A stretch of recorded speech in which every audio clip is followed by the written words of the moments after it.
markii adeer la dilay xagee joogtay inta joog halkan waxaa ka dhacay dilay haweeney maseersan u geysatay ninkeedii oo ahaa Cabduqaadir Fooldibi gudoomiyihii waaxda halgan ee degmada Daynile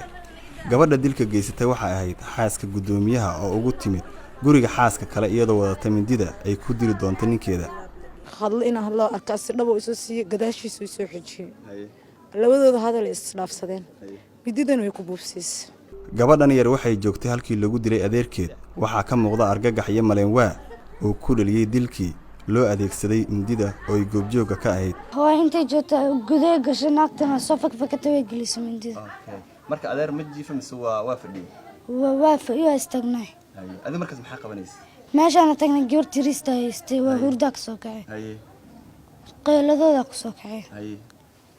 adi marka ma aragta adeero mindi ku jirto mise mindida markaas way ka baxday mindida dalaqi ka bixay way gelisay hore ka bixisay sidoo jeedaan halkani waa gurigu deganaa gudoomiyihii waaxda halgan ee degmada Daynile Cabduqaadir Fooldibi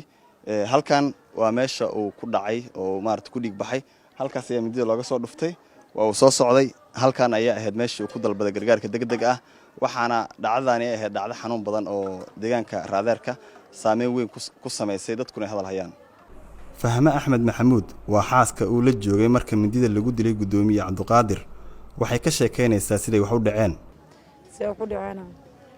laalo gabadha albaabkay soo garaacday albaabka markay soo garaacdana albaabka waa laga furay xeedhaday eedidiisa oo dhimatay eedidiisa dhimatay dhahday Cabduqaadirka uu joogay ahaan asigana banaanka markaas u soo baxay ma fahantay bacdeed marka u soo baxana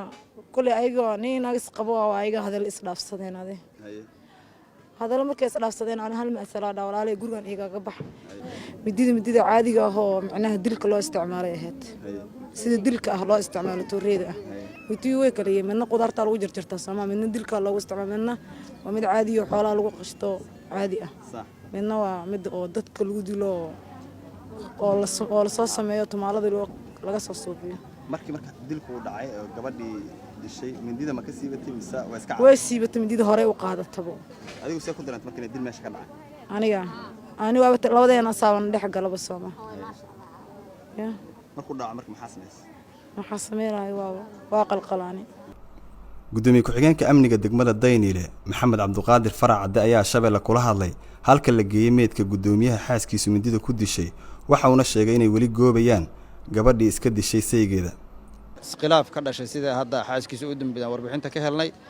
asagii xaaskii labada xaas ay isqilaafeen asaguna uu kala celin galay ka bacdina ay ka dhalatay qof hubaysan ay ahayd hubkuna u qarsoonaay tooreeda waxa loo yaqaan ama armiga sidoo loo yaqaan badana Soomaalidu ay hubkaas u qarsoonaa ay sidatay ka bacdina ay asay ku dhufatay gacantiisa ay tooreedii wadnaha uga dhufatay dhaawac ayuu noqday waxa loo qaaday isbitaal Digfeer ayuuna dhaawacii ugu geeriyooday annaga ka maamul ahaan isbitaalka ayaan ugu tagnay